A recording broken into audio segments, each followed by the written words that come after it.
Twins.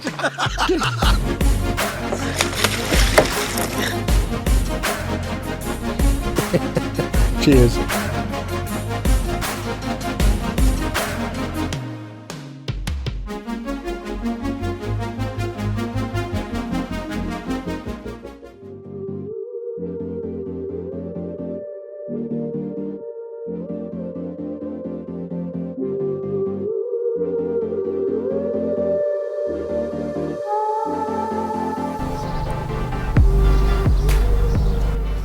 Yeah, so Antony's just getting the getting some food, and we're going to be having a look at.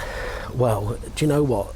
Just talking to Antony, and he's much more relaxed in the camera than when I first arrived. It really is a labour of love for him. You've got to give it to him, yeah. And so interesting and such a passion.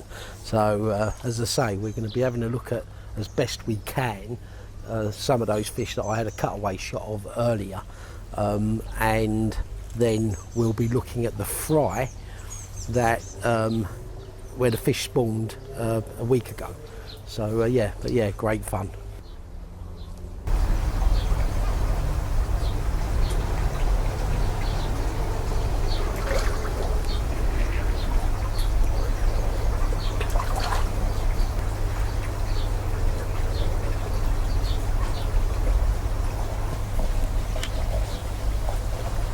Yeah, you can see that colouring, Yeah. and not least when you get a zip linear and when you catch one, you're talking about it for a long while, aren't you? Yeah. They are amazing looking fish. Yeah. So a lot of these fishing, these are all Redmire fish, the pure Redmire carp. I tend to spawn from fish that are sort of 5 to 8 pounds, which is a nice size to spawn from. Obviously, if these were in a lake, they'd be massive by now, so they're only growing to the size of their environment. But they're a nice size to handle, and it doesn't affect the spawning at all. When you say growing to the size of their environment, yeah, well, it's like putting if you put one goldfish in a 3-foot fish tank, it would probably grow to a decent size. If you put 50 fish in that fish tank, they wouldn't grow so big, would they? So it's the same for a garden pond, it's the same for a lake. So it's as simple as that, really. so the stocking density is paramount, the biomass, Yes. as well as natural food and everything else. Water quality, oxygen. Yeah. There's so many precious fish, it's hard to sort of get shot of some of them. And are you the only one now that have got that you know of that have got pure I think so. Leney strain fish? Yeah, I think there's a couple of fish farms that claim to produce them. I've seen their photos on their galleries, and I'm not convinced. Yeah, I mean, this is all I do, so they'll never be bred with anything else or crossbred with anything else. They're all completely pure, and they've never left the garden, and nothing comes into this garden. Everything's meticulously, you know, I won't even use one of them nets between the ponds. Everything's like an outdoor laboratory, really. So I've never had a disease, never had nothing, not even argulus, nothing. So it's a great way to keep them in your back garden.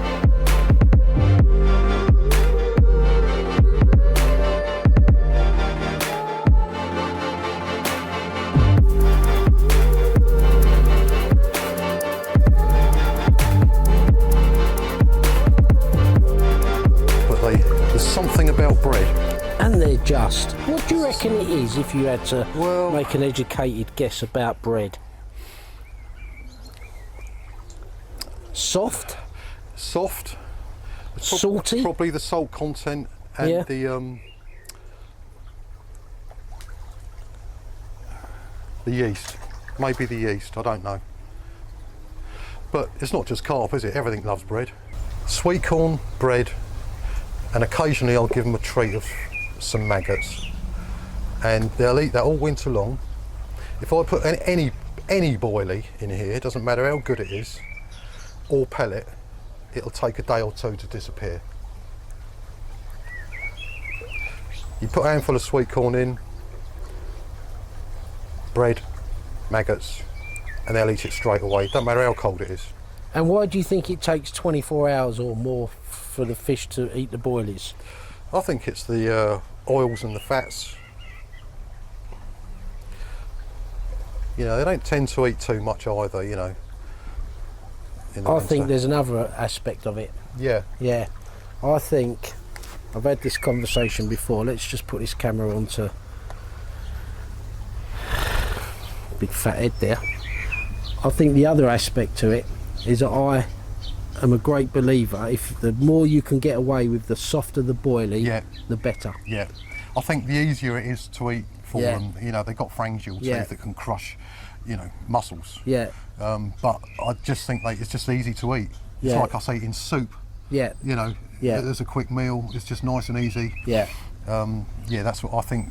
Yeah, You know, if a lot of boilies were made softer, you know, which don't get made that much because you need to be able to get her out with a throwing stick and stuff like that. But if soft boilies, I think is very yeah. good. The more you can get away with them, the more. And again, you know, Texture. washed out boilies ain't new. Don't get me wrong. People have been doing it for donkey's years, and some of the thought back in the day, even now, was that the flavours had washed out. Maybe they'd been over flavoured, and by the time the fish started eating them, it was the flavour had leaked out. I think it was partly that, but more to do with the fact it's soft. I totally agree. Yeah, Yeah, but, I totally agree. But that's a subject for another time, which I'll be covering in a couple of weeks on a separate video with someone that's been on the camera before. Right. And I've had that conversation a lot off camera. Yeah. And I for think carp texture's really antics, important, yeah. for carp antics, I'm happy to discuss that, because sometimes with this fishing lark you need an edge, and for you carp antics viewers on here, let me tell you, and I'm probably not telling you, a lot of you boys, something you don't already know, so I'm not, you know, and this ain't me coming up with this, but yeah, soft boilies. Yeah, let's talk about that another time. Yeah. They are. So yeah, pellet, you're feeding high quality. Yeah, pellet they're all and stuff. they're all floating. It's all floating pellet. I'll make sure I feed just floating pellets so I can see exactly what they're eating. You know, then you can gauge how much to feed them. You know, some days you can come out and they're having it. Other days they're just not interested so much. And it can be the same weather, same air pressure, everything. It's just, you know what it's like. You go to a lake. Some days they're having it and some days they're not. Yeah. So I can feed accordingly and not overfeed them by using floating pellet. And keep eye on your ammonia and your nitrite, Yeah, I etc. test the water quality regularly. Do you pay much attention to pH, given that pH is what it is Well, where you are in the country? We're on chalk here. I have to use mains water, and they put us on a bloody meter a few years ago, which is quite expensive. But I've never had a problem with the water quality around here. I just aerate it for a day or two before the fish go in, and it's fine, absolutely fine. I've got decent filtration, don't overfeed them. I've never had an ammonia problem, or nitrate or nitrite problem. Yeah, it's all worked out really well.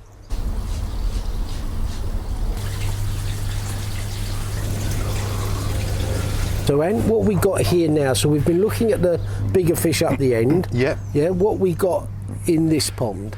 At the moment, there's nothing in here, and what I've done, I've drained it a few weeks ago, refilled it with fresh water, and I've manured it with cow manure. Just a little bit of cow manure, it's the best stuff, and that turns the water greeny brown. It creates an algal bloom. I turn the filtration off, and I just have an air stone running, and I stock it after the manure's been in there for a couple of days. I'll stock it with Daphnia, and in the garden I've got different bins and stuff with different sized Daphnia in. So I like to use 3 different species of Daphnia. Longispina, which is a smaller one, Pulex, which is a medium sized Daphnia, and then Magna, which is the big one. And they're just constantly in the garden in dustbins and bins in different places, so I can just access them, put them straight into here. Within a couple of weeks they've multiplied to the millions basically. And then, you know, if I come out here at night with a lamp, I put a lamp on it, the Daphnia come to the light, and it's just a soup of zooplankton ready for the fry to be introduced. So I'm skipping the Artemia. You know, on a big fish farm they'd use brine shrimp and Artemia. I've done that before. It's quite labour intensive, and I've found over the years that you don't need to do that. You can put them straight into a well prepared fry pond and get just as good results. the first feed they need is animal protein. You know, you need zooplankton. It's no good these powders that you can buy for feeding when they're tiny. You get deformities. I've been through that as well. That's an interesting point. You need yeah. live food for the first few weeks of their lives to get beautiful, perfect carp. You end up with if you feed an artificial food too early, you'll get deformities with the spine, the gills flare out, the spine will be bent. And you learned that early on, did funny you? shaped heads. Huh? Did you learn that from experience then? Right. Well, I knew it. I'd read about it and I'd seen it. But Yeah. I went through it myself. I did an experiment one year. I overstocked, and and on purpose to see what would happen with the fry. And I've come to the conclusion now that this pond, I mean, it doesn't look much. It's just a little garden pond, but I can produce up to 400 4 to 6 inch fish in this one pond by the end of one summer from egg. Perfect 4 to 6 inch fish. If I was to stock less, I could probably get them to 8 to 10. Some of them would go 8 to 10 inches. So I stock it with Daphnia, and it's primed and it's full of zooplankton, like a zooplankton soup, if you like. I'll spawn the fish, and then when they've hatched, they'll rest for a day or two. They're born with a yolk sac, so they've got a bit of nutrition to get them going. And then rather than give them any artificial food or even brine shrimp, when the temperature's right, I can stock them from the polytunnel straight into this pond, and they're straight onto natural food. And what sort of temperature is that then? Well, 20 degrees is a good temperature to stock them out at. You don't want it to drop below 13. You know, again, every spring's different. I've never made that mistake, but there was 1 or 2 springs where the fish spawned. We had a warm patch. They've spawned and then it's gone cold, and I've had to delay stocking the fry out for a couple of days until. I like it when you get above 10 degrees at night, 10 to 12 degrees at night, so it doesn't cool down too much at night, and the fluctuation of the temperature is not too great between the day and the night time.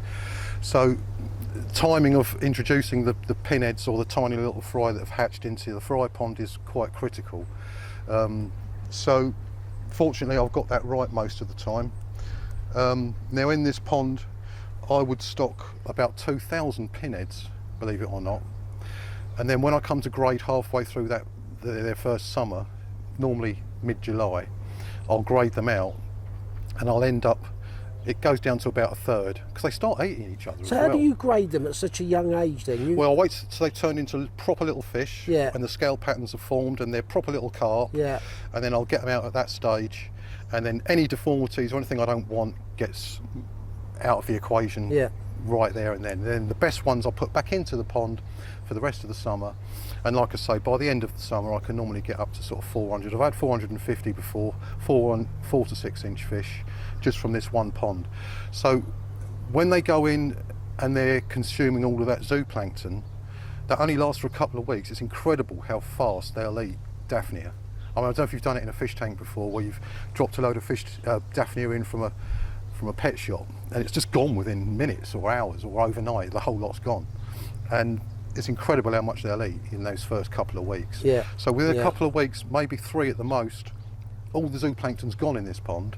Then I'll start feeding artificial food, turn the filtration on, and do a water change when I come to grade them halfway through the summer as well.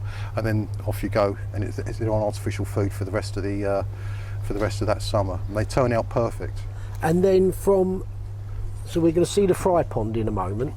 This is the fry pond. The breeding Yes. pond, so the fry pond. Yeah. When do they leave the fry pond to go to the fish farm? Normally that first winter. Okay, and at what size are they then? 4 to 6 inches. Yeah, okay.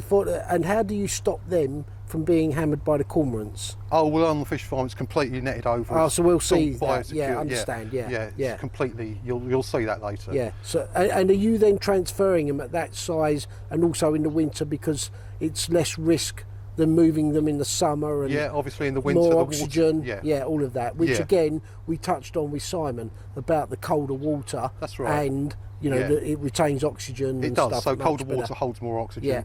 Yeah. It's a good time to move fish in the winter. That's generally when all the fish farms are moving their fish about and selling them. So So it's a we're good time. early June right now, Yeah. and we're going to see shortly in the spawning nets the tiniest of fish, like Yeah. 5-6 mil Yeah. long, whatever. So they hatched 2 days ago. 2 days ago, right? So they're then coming into here in 3 weeks' time or No, so. no, no. They're going to come in. I'm going to stock this pond tomorrow. With what? Them? Yes. Oh, okay. Straight in. So they straight was- into here. So now we'll see. But in the pool, when they hatch, they attach themselves to the side of the tank, and they line up like little soldiers. They just rest as soon as they've hatched, and then after a day or two, they'll become free swimming. As soon as they become free swimming, they're still absorbing their yolk sac. You could feed them in the pool at that point. People have used egg yolk in the past, but you don't want to be doing that for too long. This is where in a lab in our bigger fish farm, they'd give them Artemia or brine shrimp straight away as their first food, their first live food. I will take them out of there and stock them into here tomorrow. So that And they're then ready. they'll stay in here till the winter. There'll be 4 or 5 inches. Yeah. And then they go to the fish farm. That's right. Right, yeah, got this it, winter. understand. Yeah, so they get transferred when the oxygen, it's a good time of year to move fish when it's colder. Yeah. Yeah. And again, as we alluded to at VS the other week, just how quickly these tiny little things grow. It's incredible. And like you said, very quickly, Yeah. that you can see the scale patterns and Yeah. everything, and decide then Yeah. what you're keeping, etc. That's right, yeah. Yeah, nature, Yeah. wonderful thing. Oh, it's that, incredible. Yeah. To see an egg just after it's been laid and fertilised, within a day a day or two, you've got 2 little black dots in there. It's their eyes. Then the tail forms, and then I've actually witnessed them hatch where they normally sort of hatch tail first and pop out of their egg. And it's just amazing to think that tiny, size of your eyelash, could end up as a 3 foot long Yeah, incredible. Yeah. fish. It's amazing. But that first year, they grow faster than they ever grow in their lives. Yeah, exponentially. Yes. Yeah, understand. Yeah, Yeah. that makes sense. Yeah. Right, so we'll have a look now at the fry. Yes. Yeah, which are in here. So this this is just a cheap polytunnel that I set up every year for a couple of weeks, and the polytunnel's been a godsend for me because I used to spawn the carp in there naturally when you're totally reliant on the weather. With a polytunnel, you've only got to get a bit of sun out, and the air temperature inside that polytunnel will hit 40 degrees, and within hours you've raised the water temperature 3 or 4 degrees. And like I say, if you do it at the right time of year when you've got 10 or 12 degrees at night, so that it doesn't drop too much at night, it's basically like a battery. You've got the air temperature being heated up during the daytime, which then heats the water. It cools off at night time, and then the heat from the water comes up in the polytunnel and keeps it. So I only tend to lose 1 or 2 degrees overnight, which is not a problem. But it's just great, It makes perfect sense. It's a really good way Yeah. of doing it. So the fish this year that I spawned last week, they'd been in the top pond obviously all winter, but this spring for the last. You mean last year? You spawned it, when you say last week? So the fish I spawned last week, so I drained that top pond, Yeah. selected the brood stock that I wanted to breed from. Quite often go for the females with the softest bellies because they're nearly ready to go. The males are running milk all the time anyway now with these sort of temperatures. And I pulled out a female with 3 males, put her into the pool, and they spawned within 48 hours. So what we're seeing now is the result of the 3 males and the female you Yes. took out of there. That's right. And they're back in there now, They're back are in they? there now, And yeah. what about the others? Did they spawn No. in there? No. Right, okay. No. So what do they do about their eggs and Right, stuff? well, they can reabsorb some of their eggs. I've never had a problem. I've never had a fish that's got, spawn bound or dropsy or whatever you want to call it. I've never had that problem. They tend to reabsorb their eggs and just control it. I can pick any of them females out any year and they'll all be fine and ready to go. It's not. Right. I've never lost a fish. It's fine. Right, okay, yeah, Yeah. interesting. Yeah. So you picked what you thought was the best female to Yes, spawn, yes. 3 males to get her going. Yes. Last week, Yes. put them in there, Yep, and so- what we're going to see in there Is the result of is them the result spawning. of them spawning, Yeah. and then they went back into, That's right, into the their pond house. up the end. They've gone Yeah, back home. I don't know if I confused viewers with that. I think I got it right in the end. Yeah. Right. Okay. But the important thing was before they went into the polytunnel, they were sitting at 16 degrees, in that pond, which is a good temperature for them to get ready for spawning. As soon as it's normally 18 plus. Yeah, which I have experience of when I kept koi. Yeah. Yeah. I mean, I like it at 20, to be honest. They really go at 20. Right, and then I'll try and get the water to 23 as well. 23 is a magic number for spawning and for the egg. At 23 degrees, the eggs will hatch in 3 days. So, yeah. Do you know, I'm getting all excited because I had a cutaway shot of them fish, maybe prematurely. Right. But we're now going to see fish that are a few days old. Yeah, they hatched. Where are we today? Saturday. They hatched on Thursday, 2 days ago. Okay, let's have a look at them. So we're now in the polytunnel. We're now in the polytunnel, and so the fish spawned in here on Monday. And what I did, I put 4 lines of spawning ropes in here, put the brood fish in. Like I say, they came from 16 degrees. They came into 18 degrees when they first went in. The following day, because of the polytunnel and the sun, it was up to 20, and then they spawned. All over the spawning ropes, eggs everywhere, all attached to the spawning One ropes. female, 3 males. Yes. And what sort of weight was the female and the males? Female was only 6-7 pounds, Yeah. and the males were similar sort of size. One of them was a bit bigger. So I crossed, this year I've crossed a female that produces particularly dark fish. Well, they all do actually, but this one she's one of my most favourites, if you like. And she went in because she had the softest belly. She was a linear, but was scattered as well, with plenty of other scales on her. I put a fully scaled male with her, a plain male.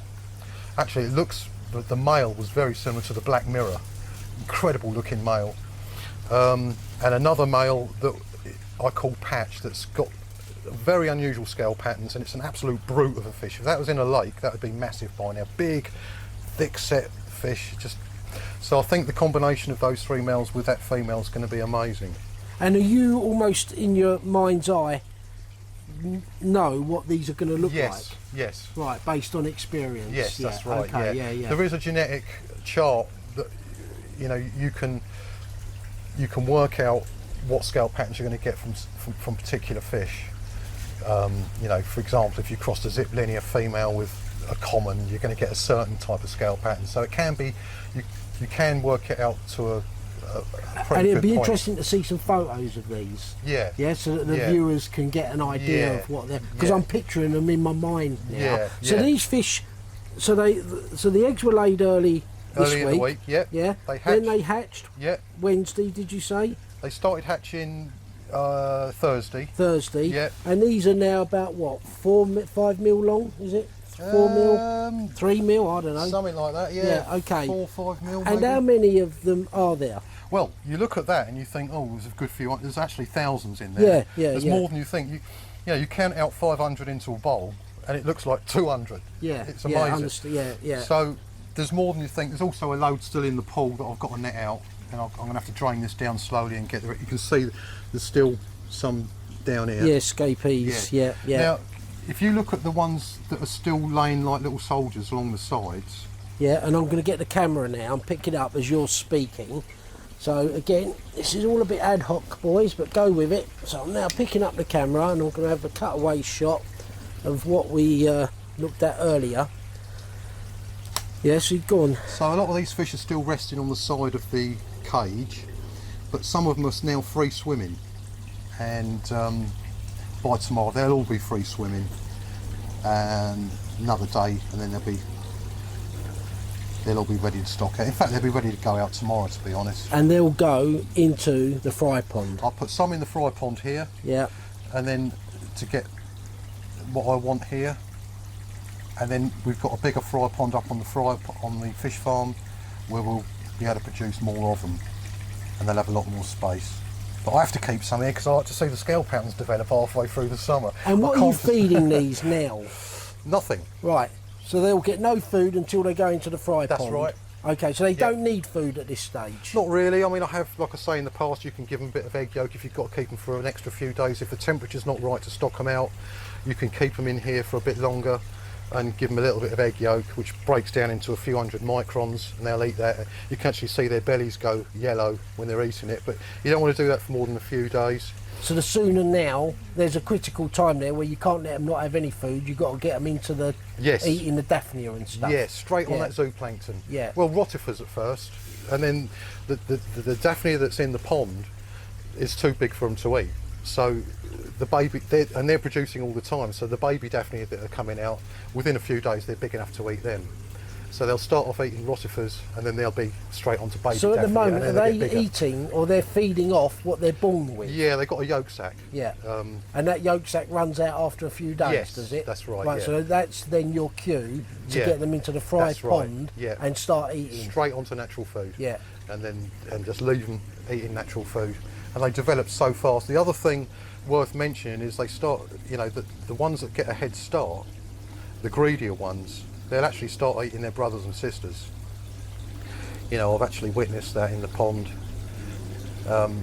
You know, at the end of the season, you'll get what they call shooters, don't you? The bigger ones. And I think they've just had a head start. They're the greedy ones that have got onto the food first, and they've got that extra start in life, even if it's just for 1 or 2 weeks. And they're more likely to survive then as well. Well, are they? Because they're getting bigger. Yeah. Because these are like, again, I refer to Si because it's fresh in my mind. It was only a few weeks back. Right. He was saying the challenges a fish has to go through to get big. Yes. And at this age, everything's eating them. Oh, everything. Yeah. If these, you know, in the wild, I think 1% survive. Yeah. And then in most lakes, none. And you know, you've got everything eating them. Yeah. You know, from the moment they're laid, the eggs are laid. You've got all the other fish in the lake eating the eggs. The ones that do manage to hatch, they'll get eaten straight away. And then the ones that survive that, they've got to get through their first summer. And even if they get to 4 to 6 inches, they've got to go through kingfishers during that time, herons.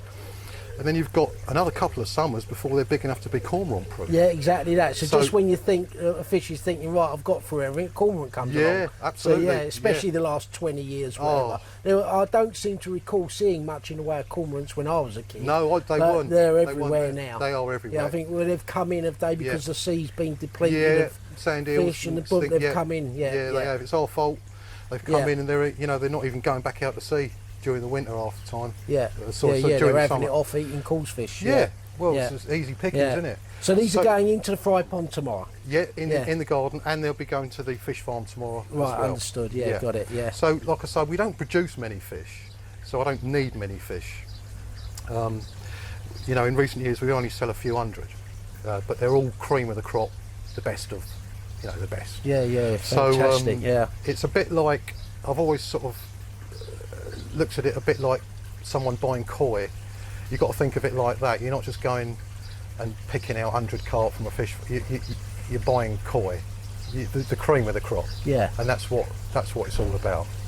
It's not about money. In fact, it still is an expensive hobby in some respects. It's not. I don't make any money out of it. It's just to keep that bloodline going and try and improve them. Like I say, I've got them darker and faster growing over Labour of love sums it up, doesn't it? Yeah, I think so. Yeah, very much. Yeah. And that was obvious from the minute I met you and when we spoke on the phone. Yeah. You're thinking, hold on a minute. Yeah. You know, it's like. Yeah. Yeah. It is. Yeah. It's the best phrase. Yeah. Yeah. We're just getting ready now, Antony and I, to make tracks to catch up with Arron, and what looks like dirty washing behind us is actually spawning ropes. So tell us about your spawning ropes. Well, it's very simple really. It's just a leaded rope line that sinks, and this is just old sort of greenhouse shading really, or whatever. It's a lovely material. Oh, and it just? Yeah, because I used to use spawning brushes. Yeah, that you bought, the green ones. I know. It was a bit rough and never quite got it right with them. I've tried putting 1 or 2 of them in before, and it's not as successful. Yeah, I can tell straight away. So this is much better. It is. That's lovely. A great idea. So this is a sinking rope. That's a sinking rope. Yeah. And then this floats up off the bottom like weed, and they just love the feel of it. I can tell how perfect that is. It is. Just feeling that. Yeah. What a perfect material that is for spawning. Yeah. Yeah. So I'm just drying them out now. They've obviously laid their eggs on here last week, and they've all hatched, and I've pulled them out the pool, and now they're just drying out, ready for next year. Yeah. Look at that. Plenty of them, isn't there? Yeah. So but yeah, what a cost-effective way of making them. And it is just so for anyone that's thinking of doing this, or actually the koi boys that spawn their fish in our group and what have you, then this is the perfect material. Yeah, boys. I think so. And just remind me what that is. Well, I got it up at Nep Castle 30 odd years ago. Oh, that's how long they've lasted, is it? Yeah, it's just plastic. I think it's like some sort of greenhouse shading or something like that, or whatever. Yeah, that is just perfect. It is. You can feel it, can't you? Yeah, you can. Yeah. You just know that works. I mean, if you were a carp swimming through that spawning, you can do it with total confidence. Yeah, you're not going to get ripped to bits. Yeah, you ain't scraping the and that's another thing, and quickly on that subject, just getting that behind you. Hasn't nature got a great way of repairing things? Because temperature obviously helps in the summer, warmer water repairing fish. But how often do we see fish crashing through, spawning on the lakes, tear-arsing into themselves? Yeah. You might catch them quite quickly and they've got, scrapes and scales. 2 months later, they're like brand new pigs. I know, it's incredible. And as they approach the winter, you'd never know they've gone through it's amazing. all of that. Yeah. But I think a lot of that is when they spawn in tree roots. You get lakes where there's no weed, for example, or lilies or anything like that, or even any reeds on a lake, and they'll go for tree roots.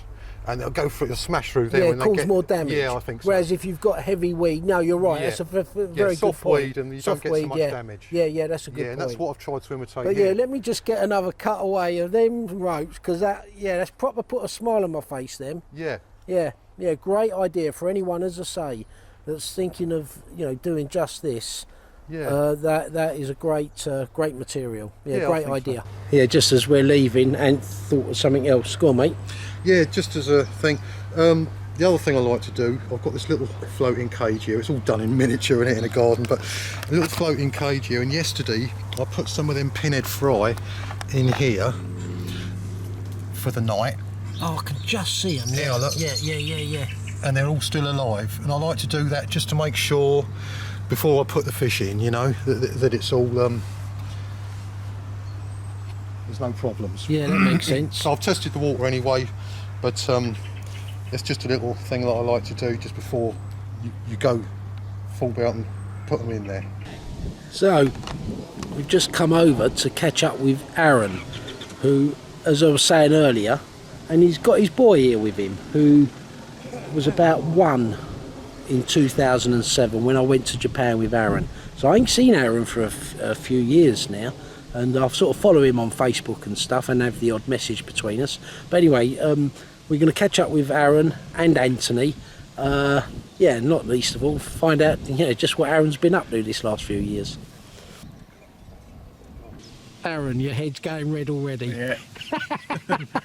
So anyway, I've made a brief introduction. Arron, I ain't seen you for a good few years, followed you on Facebook, see what you're up to with your fish farm and stuff.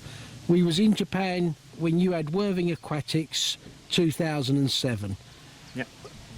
Worthing Aquatics closed a few years after that, as I recall, when you sold fish, snakes, all manner of things. Yep. Tell us what you've been doing since then. Well, I had a small fish farm at the same time as Worthing Aquatics. I used to do with a chap called John, and I rented the farm from a retiring fish farmer called I forgot his name now. Steve Mugridge, that's it, Steve Mugridge. Yeah, and he lived in a little place called Cerney, which is just up the road from Fernhurst. And his father was mates with Donald Leney, because his fish farm was like a quarter of a mile away. So he had proper Leneys. And then in those days, because he was retiring, moving out to Africa, we bought his remaining brood fish. So I had a few Leneys from there. But we did just small carp there, up to about C3s, and we did a lot of tench because we didn't have many ponds. And then in 2010 I got rid of the koi business, just wound that down and just focused more on what I enjoyed doing, which was the fish farming. And ever since then, and it seems to have grown then, Arron, your business. I've got just over 100 acres of water now. So I've got this site, I've got 3 tier 1 sites. I've got this site, I've got Nep Castle, I rent some ponds at Petworth Park, and I bought some land in Billingshurst, and I'm digging some new ponds on there, and I've got a few outsides. So, but yeah, quite a lot of water. And are you breeding them like from eggs? From eggs, yeah. Right. Yeah, so I don't do it naturally the way Antony does. I hormonise them and remove the eggs. So I'm, I'm selecting certain females and males and stripping them and doing it that way. So And are you doing that for carp and other coarse fish? yeah, so well, I don't strip the tench. The tench I let spawn naturally in the ponds. I do strip golden tench actually, but the green tench I just let spawn naturally. But the carp, it's all selective breeding, and I've got my own strain I've been developing, which is what I call Sussex Scaly, which is they're Leney cross dinks predominantly. There's a few other little bits and pieces in there of fish that I've liked the characteristics of when I've sort of picked up here and there from estate lakes and things. But they're a blend basically, but they're good, strong, robust fish. Yes, and it has gone, you're being modest, because it does appear that it's gone from strength to strength. It's been a good business for you. Yeah. Is that fair to say? It's a lot of work, hard work, as anything is these days, if you want to, make a success of it, but you certainly seem to have done that. Yeah, it's going all right. I enjoy it. I try and keep, I don't have, there's only me and one other full-time member of staff, and then I have students from Sparsholt and students from Plumpton College, fishery students, to help out in the winter. So I sort of try and keep my overheads down. I'm not particularly intensive. I'm lucky I've got a lot of water. What does that mean, not particularly intensive? What does that mean? Well, it means I've got a lot of water and I don't put out that many fish for the acreage. I've got one lake, it's got 27 acres. I've got 250 fish in it at the moment, which is, for 27 acres for a fish farm, is very light indeed. But obviously, they grow, they do well in a lot of space, and they learn to be a proper carp. They know where to find the naturals and only feed them sort of 3 times a week, but a very small percentage of their body weight. So yeah, so basically this site here is where I do my juvenile fish, and then I grow them here to sort of C2s and C3s, maximum size, and then they go out to the estate lakes that I rent from various estates into open water when they're sort of cormorant proof, and they stay in those lakes for 1, 2, 3, 4 years. The biggest fish I do are sort of C7s, sort of low 30s. I can grow them bigger, but I tend not to. And I do do quite a few 20s, do a couple of 120s a year, and then the numbers go up as they go down in the year classes. Yeah, I understand. So the fish are like C4s, C5s. Do they tend to be the most popular size in terms of selling to fisheries and so forth?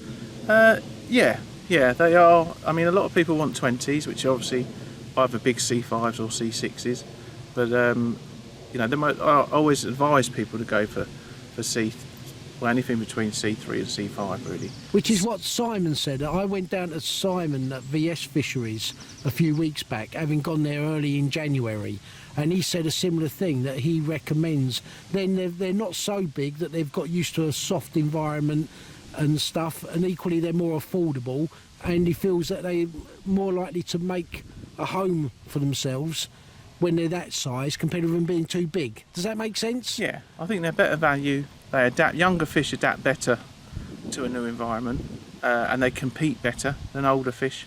You've got to remember, if a fish has been on a fish farm for 6, 7, 8 years, the bigger it gets, the more space they get on the farm, and the less competition. And they're in a monoculture mostly, so they don't have silverfish to compete with and lots of different aged fish. So a C6, they just sort of mooch around in the pond at a fairly slow rate. If they were in a pond with a load of C2s and C3s, the C3, the smaller fish are like piranhas, they'd get in on the food, and the big ones would miss out. So the bigger the fish that you buy, the more likely it's going to drop weight when you add it. It doesn't matter where you buy them from. If you buy 30s from anyone, 9 times out of 10 they drop weight that first season. It can actually take 2 seasons to get back to the weight you bought it at. Obviously it depends what environment it goes into, but they don't adapt as well. So for a commercial fishery, it's starting out a £30 might be good value, because it will get people coming to try and catch it. But if you've already got, I always say to my customers, if you've already got big fish, don't buy big fish. Buy like C4s, C5s, let them come through, so you've got fish coming up the ranks, you know, and they'll be 20s in no time. Yeah, that makes sense. Yeah. So what we're seeing here then is where Ant will now bring his fish to grow on in one of the ponds here. Yeah. Is that it? Yeah. So. And so what happens next then? So talk us through what happens. So the fry that you saw at my house will come here tomorrow into this pond, which has been specially prepared for them. It's been limed, it's been manured, and it's got loads of daphnia in it. And they'll sit in here this summer and get to C1s. And then when we crop them and grade them in the autumn winter time, they'll then get moved to a larger pond to grow to C2s and then to C3s. Yeah, got it. And you're doing a similar thing then. You're breeding fish and you're putting your fish into other ponds, and then they go to other ponds once they get to a certain size and so forth. Yeah, so they stay on this site. Under all the ponds here are all netted and fenced, so they're safe from cormorants basically. Trying to grow small fish in open water is, you know, you're just flogging a dead horse. Yeah. They stay here until they're C2, C3s, and then they go out. The big C2s, they can go out. You know, my big C2s are sort of between 3 and 5 pound. So those big ones, they can go out early, and then sometimes we keep a number of the C2s a bit on the borderline to go out. So a pound and a half, 2 pound C2. I keep those here until they're C3, so they're properly safe to go out. So Arron, what would you say is the two biggest challenges for you running a fish farm business? Well, predation can be an issue. That's probably your number one challenge. I can't think. There's not that many challenges. I don't find Looks that challenging to me. You've obviously got a knack of it. What about you, Ant?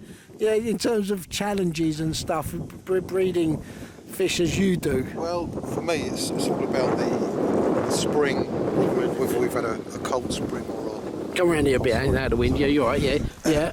So for me at home, it's more about what sort of spring we get. If we get a cold spring or a warm spring, timing, water temperatures, weather, because I do it naturally. I used to inject the fish myself with hormones and do it artificially, but I don't need to do that anymore. So it's all about timing really for me. But because it's in the back garden, like I say, I can literally hear them spawning out my bedroom window.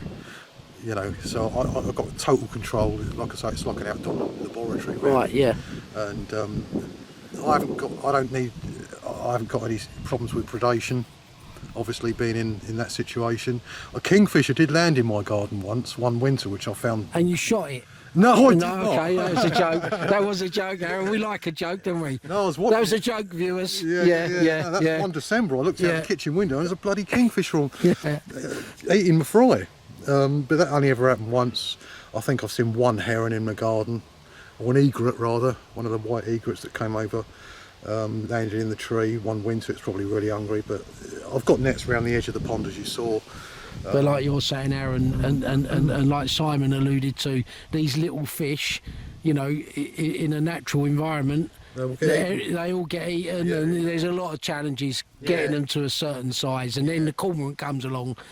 Unlike years ago, they didn't seem nearly as prolific 20, 30 years ago. Now they're everywhere, aren't they? They are everywhere. Yeah. It's kind of it's very difficult for people to even keep a mixed fishery nowadays. I mean, I do a lot of tench on the farm, I do crucians, I do a bit of everything, but it's just so difficult for people with the cormorants. They're just struggling. You know, people that tench fishermen, people that like to fish for the other species, they're all moaning that it's all getting turned over to carp. But half the time it's because the fishery owners, they buy tench and they buy silverfish, and if they're not cormorant proof size, which, let's face it, roach are never really cormorant proof, they're just getting hammered by the cormorants. So they sort of keep stocking, and and it's almost encouraging the cormorants, because they'll come, you put a load of nice silvers in or smaller tench and stuff, the cormorants will just come and eat them all. Yeah, that makes sense. Yeah, you were just digressing there. Go on, Arron. Yeah, so we were just talking about Nep Castle and how that come about. I'd been on a fishing holiday to France and I met Antony on that, didn't I? Yeah. And then a while later we was in the tackle shop just having a chat, and he said, oh, I used to do some stuff with Les Bamford, who runs Redmire Pool, and they used to have, Les had a company called Carp, which he did with the estate at Nep Castle, and basically it had been left, that had been done like a decade before, and Antony said, oh, you should give them a ring, see what.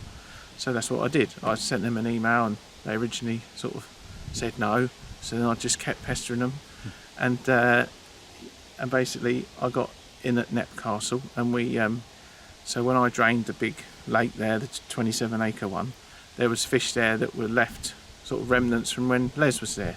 So Les put fish from Redmire Pool in there, and I think there was some other fish went in from other places. So basically I inherited sort of a branch of the Leneys from there, and there was, well, when I drained that lake there was so many fish in there, but they were all sort of 8 to 10 pound commons mostly, sort of what I call the Redmire commons. And so when I did it, I thought I got 7,000 pound in weight of carp in one scoop of the net first time I put the net round, and I thought, oh, these fish have been here forever, they're never going to grow. Sold them really cheap, a bit naively, sold them really cheap to people in the trade and stuff like that, and a few local places had them, all these sort of 8 pound commons. Anyway, the next year everyone's ringing up, them commons, you got any more? They're like £20 now. Exactly. And you're thinking I sold them too cheap. I sold them really cheap, like really, because I wanted to clear the decks, and I kept some of the younger ones that I thought had growth in them to use for broodstock and stuff. So that's where I sort of got my, what I call my Redmire commons from. But yeah, so that was down to Antony really, just putting me onto that. So yeah, well, part of the story, Ant. Yeah. Like I say, these Leneys have been kicking around in various places for years, and they've been crossbred quite a lot, whereas I've continued the pure bloodline. And probably the only person then, is that fair to say, that's doing the pure bloodline, or have you got that as well? Well, I had, Antony's is bona fide, because the way Antony's done it in his garden pond, there's no argument that those fish that he's got in his garden came from Redmire. You know, Les has authenticated that with, you know, whereas the Leneys that I'd picked up, I had the ones from Steve Mugridge originally, and then I had the ones that I picked up from Nep Castle. But obviously, you know, when you're talking about a 27-acre lake, you don't know that every single fish in there was from Redmire. Fair call. With Antony's ones, you know that every single fish in his pond came from Redmire. Makes sense. Yeah, great insight, guys. Yeah, thank you. So in here, they come in here, and then by the winter, they should be how big, Ant? On average, 4 to 6 inches. Right, yeah. Some bigger ones, depends on the stocking density and how many we put in and how many survive.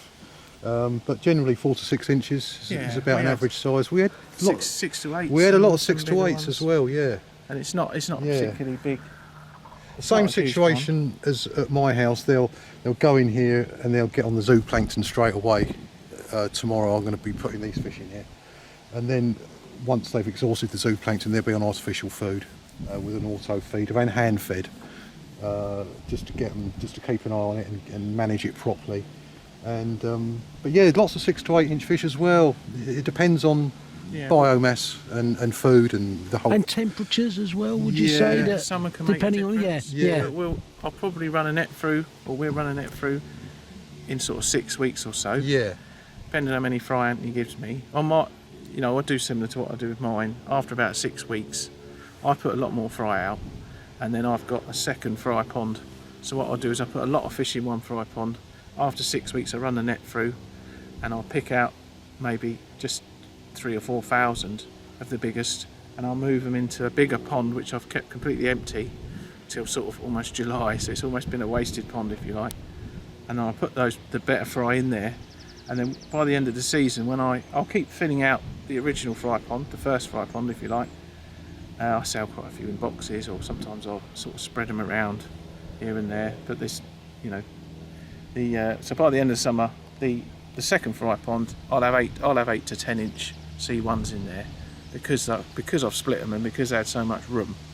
You know, I'll have C1s like that. and then the fish in the remaining pond, although they've still got the potential to grow just the same, Yeah. they'll be 3 to 4 inch or 4 to 6 inch, whereas the few that I gave that bit more room to, you know, they'll be 8 to 10s. But interestingly, you get these shooters at C1s, you know, all the bigger fish, which we all try and keep back. But when you go into the C2 pond, if you've got some smaller ones, they do tend to catch up in that second year, don't they? Yeah. The C2s, and certainly by C3s, they're all big. But it's funny how the small ones can catch up. Yeah, I mean, every year I put my best C2s in my best C2 pond. I put the second best C2s in the second best pond. But when we harvest, you often find that some of the fish that you deemed second best are just as big or even bigger than the other ones. Yeah, so yeah. in the end, they get balances there. out. Yeah. Yeah, that makes sense. Well, thank you guys. Yeah, what a great insight that was.